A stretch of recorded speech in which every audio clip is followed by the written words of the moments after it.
Would you sleep in this earthquake-proof bed? It senses when an earthquake is happening and drops you into a safe metal chamber. Yeah, we know how ridiculous this looks. But desperate times call for desperate measures. Because we're about to experience the most powerful earthquake in history. A magnitude 20. How much damage would it cause? Would it break our planet into pieces? And what could cause such a massive earthquake?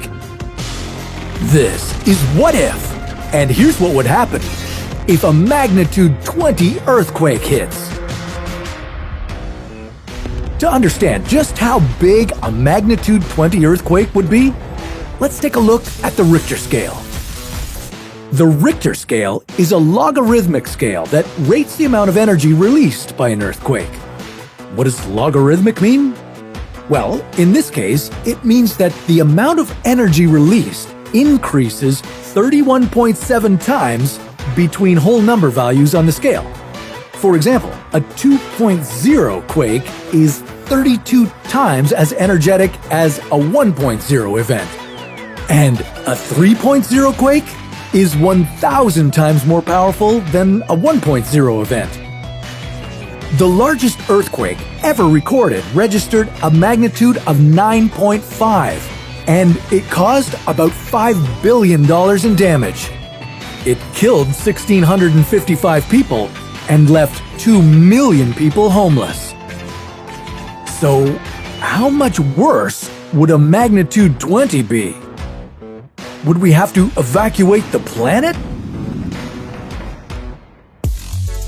To properly prepare for an earthquake this big, we need to understand what causes earthquakes in general. Earthquakes are vibrations that travel through the crust of the Earth. They can be caused by events like volcanic eruptions and meteor impacts, but the movement of tectonic plates is what usually causes them. These plates, which make up the Earth's crust, can slide against each other at a region called the transform boundary.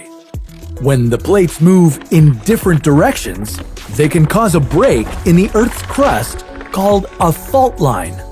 This is where most earthquakes take place.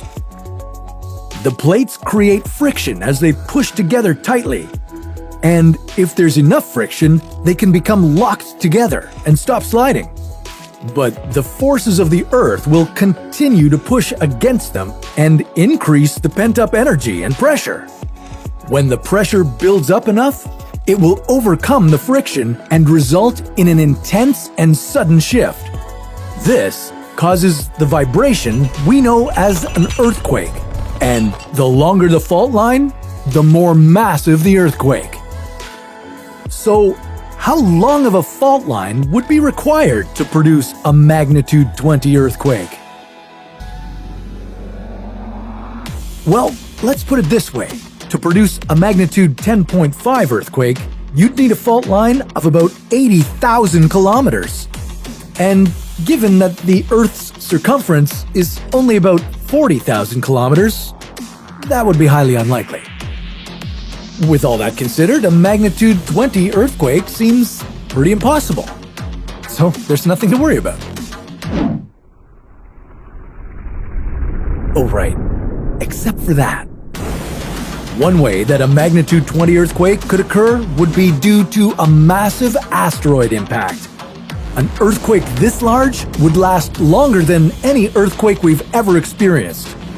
You would feel the shaking for at least 5 minutes, and aftershocks would go on for hours. Tsunamis and volcanic eruptions would be taking place. More earthquakes would likely be triggered, and the whole world would be falling apart. Literally. For the power of this earthquake to destroy the planet, it would need to overcome something called the gravitational binding energy, which describes the minimum value a spherical and uniform object needs to keep together under the influence of gravity. Now, we won't go into specific values here because we don't want to make things any more complicated, so we'll leave it at this. We're screwed. A magnitude 20 earthquake would produce more than enough energy to overcome the gravitational binding energy and destroy our planet. But the good news is that we would likely see the massive asteroid coming and would have time to prepare for everything that comes with it. Would it be enough time to get off the planet before it explodes? Well, that's a story for another What If.